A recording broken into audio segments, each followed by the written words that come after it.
بالله من الشيطان الرجيم. بسم الله الرحمن الرحيم. الحمد لله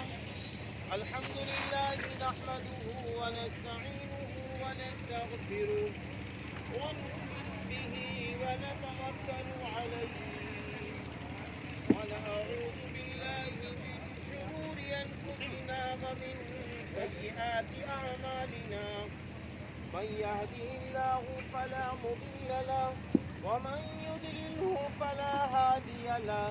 ونشهد أن لا إله إلا الله وحده لا شريك له. ونشهد أن محمدا عبده ورسوله وصلى الله عليه وسلم تسليما كثيرا كثيرا. أما بعد، قال الله عز وجل: أعوذ بالله من الشيطان الرجيم. يا أيها الناس اتقوا ربكم الذي خلقكم من نفس واحدة وخلق منها زوجها وبث منهما رجالا كثيرا ونساء. واتقوا الله الذي تساءلون به والأرحام إن الله كان عليكم رقيبا. يا أيها الذين آمنوا اتقوا الله حق تقاته ولا تموتن إلا وأنتم مسلمون.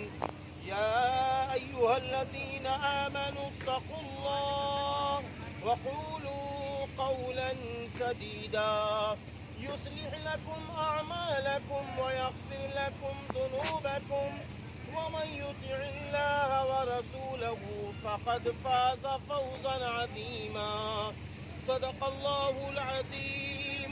وقال النبي صلى الله عليه وسلم: النكاح من سنتي فمن رغب عن سنتي فليس مني أو كما قال عليه الصلاة والسلام.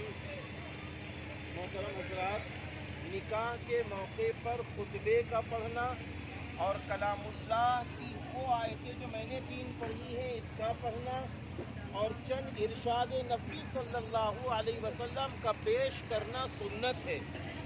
آپ صلی اللہ علیہ وسلم نے نکاح کے موقع پر خطبہ پڑھا تھا اور کلام اللہ کی 3 آیتیں پڑھی تھیں اور چند ارشاد نبی صلی اللہ علیہ وسلم کو پیش فرمایا تھا. اسی لیے یہ سلسلہ آج بھی الحمدللہ جاری ہے اور نکاح کے موقع پر پڑھنا سنت ہے. نکاح میں 2 چیزیں فرض ہیں. نمبر 1 ایجاب و قبول ہونا اور نمبر 2 2 گواہوں کی گواہی دینا. ایجاب کہتے ہیں کہ جب دلہن کے پاس ولی یا وکیل دولہا صاحب کا نام، دولہا صاحب کے والد محترم کا نام، پتہ اور مہر کا ذکر کرتے ہیں، پھر وہ دلہن اجازت دیتی ہے، اس کا نام ایجاب ہے. قبول انشاءاللہ ابھی چند لمحوں میں قاضی صاحب آپ کے سامنے دولہا صاحب قبول کرائیں گے، اس کا نام قبول ہے. ایجاب و قبول کے بعد دولہا اور دلہن ایک دوسرے سے مل سکتے ہیں، بات چیت کر سکتے ہیں. وہ جو حرام والی دیوار تھی وہ ختم ہو جاتی ہے ایجاب و قبول کے بعد. اب مسئلہ آتا ہے مہر کا. یاد رکھیے میرے بھائیوں، نکاح ہونے کے بعد ایک دوسرے کو دیکھ تو سکتے ہیں لیکن پوری خوشی اس وقت تک نہیں حاصل کر سکتے جب تک مہر نہ ادا ہو جائے. اس لیے مہر کے سلسلے میں یہ بات یاد رکھیں، مہر گویا دلہن کے حلال ہونے کا ذریعہ نام ہے مہر، اور مہر دلہن کی ملکیت ہوتی ہے. اور پھر اس کے بعد جب مہر ادا ہوتا ہے تو کلی خوشی حاصل کرتے ہیں دونوں. ایسے موقع پہ اسلام کہتا ہے دولہا صاحب شکرانے میں اب کیا کرو، ولیمہ کرو. ولیمے کی دعوت کو قبول کرنا بھی سنت ہے اور ولیمے میں جانا بھی سنت ہے. آخری بات میرے بھائیوں یہ ہے، ہمارے اور آپ کے سماج میں جو بھی ہمارے ذہن میں باتیں ہوں کہ نکاح خواہشات نفسانی کا ذریعہ ہے، میرے بھائیوں نکاح پوری زندگی کی عبادت کا ذریعہ ہے. عبادت کا ذریعہ ہے. نکاح پوری زندگی کی عبادت ہے. حضرت امام اعظم ابو حنیفہ رحمۃ اللہ علیہ نے فرمایا نکاح پوری زندگی کی عبادت ہے. اور ایک بات یاد رکھیے، حضور صلی اللہ علیہ وسلم نے فرمایا جو بیوی اپنے شوہر کا حق ادا کرے اور جو شوہر اپنی بیوی کا حق ادا کرے، ایک دوسرے میں ایمانی محبتیں ہوں، اللہ ایسے جوڑے سے خوش ہوتا ہے۔ اور تیسری بات یہ ہے کہ جس کی 1 2 3 بیٹیاں ہوں اور وہ ماں باپ اپنی بیٹی کو نیک صالح مرد کے حوالے کر دیں، یعنی نکاح کر دیں۔ حضور پاک صلی اللہ علیہ وسلم نے فرمایا ایسی لڑکی کی ماں اور باپ جنتی ہیں جس نے اپنی صالحہ بیٹی کو ایک صالح مرد کے حوالے کر دیا۔ تو اس لیے بڑے خوش نصیب ہیں لڑکی والے بھی اور لڑکے والے یہ خوش نصیب ہیں کہ پوری زندگی کی عبادت کا ذریعہ اللہ آپ کو دے رہا ہے۔ مل جل کر رہیں گے اور ایک دوسرے کا حق ادا کرتے رہیں گے، اللہ تعالیٰ خوشیوں کا پروانہ دیتا ہے۔ حضور پاک صلی اللہ علیہ وسلم نے ارشاد فرمایا کہ اپنی بیویوں کے ساتھ اچھا سلوک کیا کرو۔ قرآن میں اللہ نے فرمایا ان اللہ کان علیکم رقیبا، یقیناً تم سب کا نگراں اللہ ہے۔ یعنی آج جس لڑکی کو اللہ کے نام پر لے کے جا رہے ہو، اس کے ساتھ اچھا معاملہ کرنا، اس کے ساتھ اچھا برتاؤ کرنا، جو خود کھاؤ وہ کھلاؤ، یہ تمام معاملات کرنے ہیں کیونکہ یہ اللہ تعالیٰ نے دیا ہے۔ اسی لیے اللہ نے فرمایا تم دونوں کا نگراں اور سب کا نگراں اللہ ہے۔ اللہ میری بھی مدد فرمائے، آپ سب کی مدد فرمائے، ہم سب کی حاضری کو اللہ قبول فرمائے۔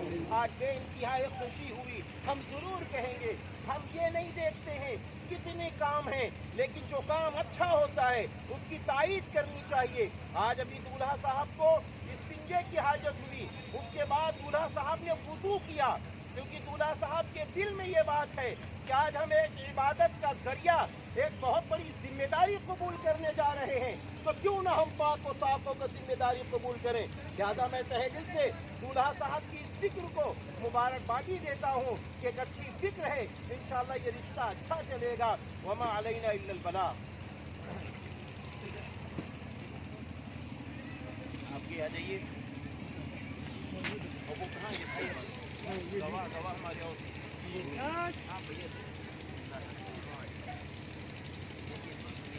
محترمہ شہنور صاحبہ، ان کے والد محترم ہیں جناب شفیع احمد صاحب، جو رہنے والی ہیں محلہ روضہ دروازہ خیر آباد سیتاپور کی رہنے والی ہیں۔ میں نے ان کو آپ کے نکاح میں مہر معجل، جو ماشاءاللہ نقد مہر ہے، 2 تولہ سونا بشکل زیور ماں نان و نفقہ، محترمہ شہنور صاحبہ کو آپ کے نکاح میں دیتا ہوں۔ کیا آپ نے ان کو اپنے نکاح میں قبول کیا؟ کہیے میں نے ان کو اپنے نکاح میں قبول کیا۔ لیکن سنیے، نکاح کے موقع پر وکالت فرما رہے ہیں جناب حاجی رشید احمد صاحب، جو محلہ روضہ دروازہ خیر آباد کے رہنے والے ہیں۔ گواہ اول ہیں جناب ذیشان خاں صاحب، جو قصبہ گوپا مئو ہردوئی کے رہنے والے ہیں۔ گواہ ثانی ہیں جناب منشی شمشیر علی صاحب، جو روضہ دروازہ خیر آباد کے رہنے والے ہیں۔ 2 گواہوں کی گواہی، وکیل صاحب کی وکالت کے بعد میں نے محترمہ شہنور صاحبہ کو آپ کے نکاح میں مہر معجل، جو ماشاءاللہ 2 تولہ سونا بشکل زیور ماں نان و نفقہ دیتا ہوں۔ کیا آپ نے ان کو اپنے نکاح میں قبول کیا؟ کہ میں نے ان کو اپنے نکاح میں قبول کیا۔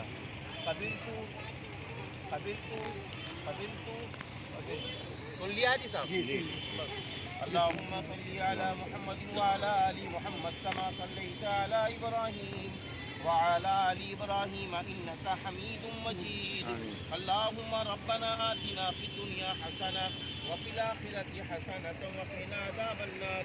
پروردگار عالم، خوشی خوشی یہ رشتہ جوڑا ہے، خوشی خوشی ایجاب و قبول بھی کیا ہے، خوشی خوشی دولہا صاحب نے مہر بھی ادا کیا ہے۔ بار الہٰ آج ان سب کی خوشیوں کو برقرار رکھ، نکاح میں برکت عطا فرما، نکاح کو قبول فرما، ایجاب و قبول کو قبول فرما، وکیل صاحب کی وکالت کو قبول فرما، گواہوں کی گواہی کو قبول فرما، حاضرین کی شرکتوں کو قبول فرما۔ اے بار الہٰ سب کی جائز تمنائیں پوری فرما، سب کے جائز مقاصد پورے فرما۔ اے بار الہٰ یہ جو نکاح ہوا ہے اس نکاح میں اپنی مدد شامل فرما یا اللہ، دونوں کے بیچ میں سچی پکی ایمانی محبتوں کو داخل فرما یا اللہ، ایک دوسرے کا حق ادا کرنے والا بنا دے یا اللہ، ایک دوسرے کے خاندان سے محبت کرنے والا بنا دے، ایک دوسرے کے ساتھ اچھا برتاؤ کرنے والا بنا دے یا اللہ، ان دونوں کے ملنے سے ایسی نسلوں کا سلسلہ جاری فرما۔ اے رب کریم، جو حافظ و قاری مولانا بنے، تیری محبوب نبی کی امت میں شمار ہوں، ایسی نسلوں کا سلسلہ جاری فرما۔ اے اللہ، جو دعا مانگا ہے وہ دعا کو قبول فرما یا اللہ، ہمارے جو دولہا صاحب ہیں، نکاح کی برکت سے ان کے والد محترم کی بخشش فرما، جنت الفردوس میں اعلیٰ مقام و مرتبہ عطا فرما۔ ہائے اللہ، ہم سبھی کی دعاؤں کو قبول فرما۔ اللہم صلی علی محمد وعلی آل محمد کما صلیت علی ابراہیم وعلی آل ابراہیم انک حمید مجید۔ سبحان ربک رب العزت عما یصفون وسلام علی المرسلین والحمد للہ رب العالمین۔ وعلیکم السلام۔